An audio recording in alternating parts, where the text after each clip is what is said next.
અમારી રબારીઓની વાત કરું, માલધારીઓની વાત કરું, અમારા સપનું યુએસએનું નથી.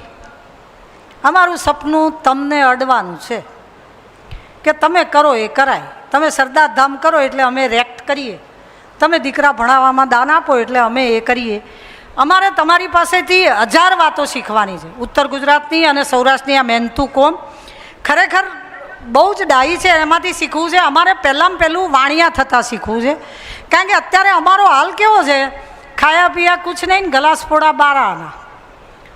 અમને કશું લેતા આવડ્યું નહીં, ખાલી એમને હોબાળા કર્યા અને અત્યારે બધી બાજુથી અમે વધ્યા છીએ, એટલે હવે અમે વાણિયા થઈ જવાના. સાહેબ પોલીસ ખાતામાં છે, હું વાણિયાની એક વાત કરું. વાણિયા થવું એટલે શું?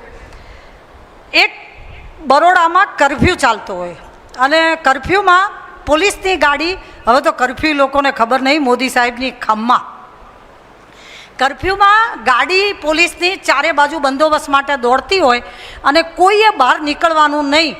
શૂટ એટ સાઇટ એવો હુકમ હતો ત્યારે, આપણા સાહેબ બરોડામાં હતા.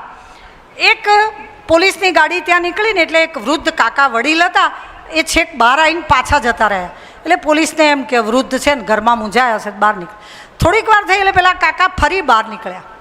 એટલે પેલાને કંટાળો આવ્યો, તોય ના બોલ્યો, પાછા અંદર ગયા. ત્રીજી વાર કાકા બહાર નીકળ્યા, ચોથી વાર બહાર નીકળ્યા એટલે પોલીસ ગુસ્સે થઈ ગઈ. એ કે ખબર પડે છે કે નહીં પડતી, ચલ બેહાડ દે અંદર. 2 પોલીસવાળાને મોકલ્યા ને કાકાને અંદર બેહાડ દીધા ગાડીમાં. લઈ લે કે માંડવી, કોઈ વડોદરાથી પરિચિત હોય તો ન્યાય મંદિરથી માંડવી 2 કિલોમીટર જેવું છે, કે લઈ લે માંડવી પોલીસ સ્ટેશનમાં બેહાડ દઈશું. ડોહો અખણો રહેતો નહીં, દોડ્યા કરે છે. છેક માંડવી આવવાનું થયું એટલે કાકા કે ભાઈ તમે મને લઈ જાઓ છો, પણ મારી દીકરીનું ઘર અહીંયા છે, હું કહેતો આવું કે મને પોલીસ લઈ જાય છે. એટલે પેલા વડીલ હતા, પોલીસે માણસ તો હોય ને, દયા આવી કે આ જાઓ જલ્દી કહી આવો. પેલા અંદર ગયા ને 5 મિનિટ 10 મિનિટ 15 મિનિટ કાકા બહાર ન આવ્યા. એટલે પોલીસ બોલાવા ગઈ, કાકા બહાર નીકળો. અરે સાહેબ કરફ્યુ છે, બહાર ના નીકળાય.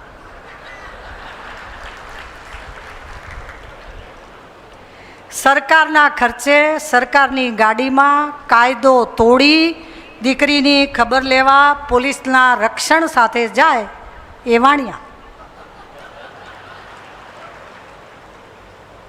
પોલીસની ગાડી, પોલીસનું રક્ષણ, કાયદો તોડવાનો, દીકરીના ઘરે જવાનું અને પોલીસને કહેવાનું સાહેબ કરફ્યુમાં બહાર ના નીકળાય. શું કરે સાહેબ? બહાર કાઢવાનો તો માર ના મરાય ને, બહાર નીકળ્યો હોય તો મરાય, ઘરમાં જઈને કેવી રીતે મરાય? આ વાણિયાની કોમ ડાઈ, એ અમારે તો થઈ જ જવું છે, તમારે થઈ જવું થઈ જજો. 1000 વાતો અમે તમારામાંથી શીખીએ છીએ, 1000. ખેતી, મહેનત, સંપ, શિક્ષણની ભૂખ, ધંધો, બચત, વહીવટ, કરકસર, આવડત, સમારંભ, સભા, એકતા, તમામ વસ્તુ તમારામાંથી શીખ્યા છીએ. આજે આ મંચ ઉપરથી કહું છું, એક વાત અમારામાંથી શીખજો. તમને ખોટું લાગે તો લાગે, મારો અલ્પશિક્ષિત સમાજ છે, પણ મારે એક પણ માવતર વૃદ્ધાશ્રમમાં નથી.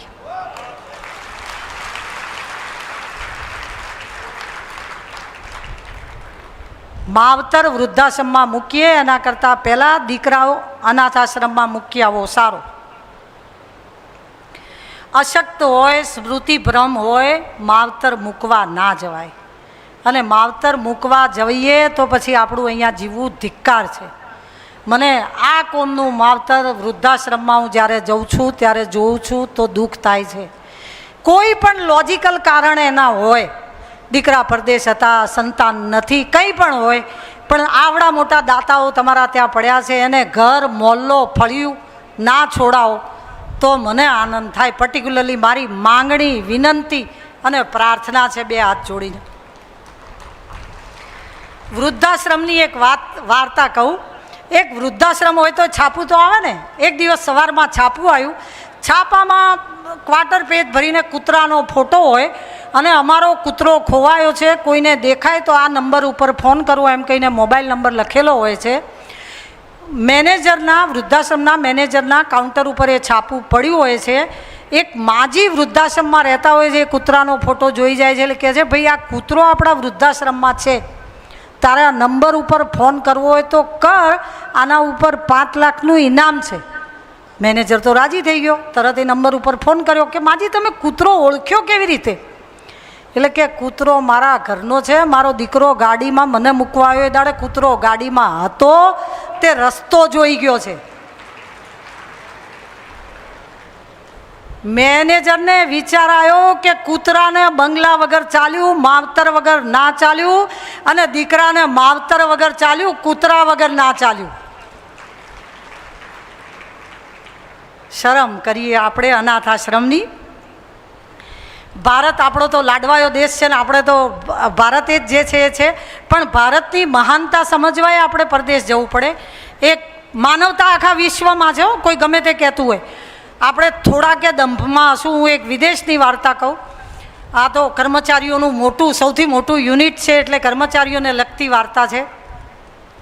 એસટીડી સેન્ટરનો જમાનો હતો. એક છોકરો એસટીડી સેન્ટર ઉપરથી ફોન કરવા જાય, એટલે એસટીડીનો માલિક તો ત્યાં બેઠો હોય ને, એ માલિક સાંભળતો હોય ને, છોકરો ફોન લગાવીને કહે છે, નાનો 10-12 વર્ષનો દીકરો હોય છે, मैडम आपके यहाँ घर सफाई के लिए किसी को रखना है, मैं काम करने के लिए तैयार हूँ. मैडम के ना हमारा घरे तो कोई छे. मैडम पगार कम देना पर मुझे रखो ने, मुझे काम की ज़रूरत है. मैडम सामेथी એવું કે ના મારા ત્યાં છોકરો કામ કરે છે. मैडम सिर्फ खाना देना पर मुझे रखो ने. मैडम के ना भाई मारा ત્યાં एक છોકરો કામ કરે છે અને મારે છોકરો બીજો જોઈતો નથી. मैडम मैं बगीचा भी साफ करूँगा, घर भी करूँगा और बर्तन पोता भी करूँगा. मैडम के ना મારે નથી રાખવાનો. કે પક્કા નહીં રખોગે? કે પક્કા. પછી ફોન મૂકી દીધો. એટલે પેલા એસટીડી વાળાને દયા આવી કે આ છોકરો પેટ હાટે નોકરી માંગે છે, આને બહુ અઘરી જિંદગી હશે, કે તારે અહીંયા નોકરી કરવી છે, તારે કામની આટલી જરૂર હોય. છોકરો કે ના ના કામની જરૂર નથી. તો કે હમણાં તો કહેતો હતો. એટલે કે તો હું મારા માલિકને જ ફોન કર્યો હતો કે મારા કામથી સંતોષ છે કે નહીં. મારા બદલામાં મફત માણસ મળે ને તો હીરા ઘસવા નથી રાખવો. એવું કામ કરજો, એવું કરજો કે તમારા બદલામાં કોઈ મફત કરે ને તોય નથી રાખવો. અને મારા માલિકને સંતોષ છે કે નહીં એવું જીવન જીવવું, એ આ માલિક નહીં, આ માલિકને પણ ઉપરવાળા માલિકને સંતોષ થાય એવું જીવન જીવવું પડે. અને વારે વારે પોતાની લાયકાત પોતે ચેક કરવી પડે કે હું એને ગમે એવું જીવું છું કે નહીં. વિદેશની વાત કરું તો સૌથી સારી વસ્તુ ત્યાં કશાનો આભડછેટ નથી. આપણે અહીંયા બહુ બધા આભડછેટ છે. તું આ નાતનો, તું આ મલકનો, તું આ ગામનો, તો અમારો નહીં. કાલે મેં એવી થોડીક ફરિયાદ સાંભળી.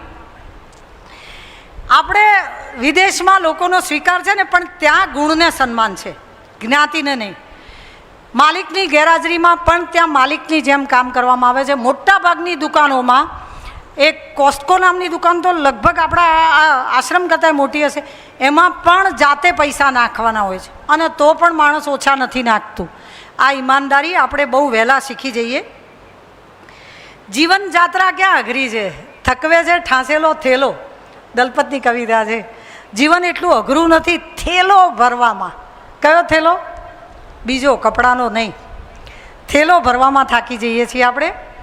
યુએસમાં મારો દીકરો રહે છે, ત્યાં એનો પડોશી છે. યુએસવાળામાંથી આપણે શીખીએ એમ એ આપણામાંથી શીખે. એનો પડોશી મેક. એટલે આપણને તો પેલું વાડોથી વાતો કરવા જોઈએ. એટલે મેક બહાર નીકળ્યો, એવું કીધું, hello Mac, how are you? મેં તો ચાલુ કરી દીધું. મેક કે યસ આઈ એમ ફાઇન.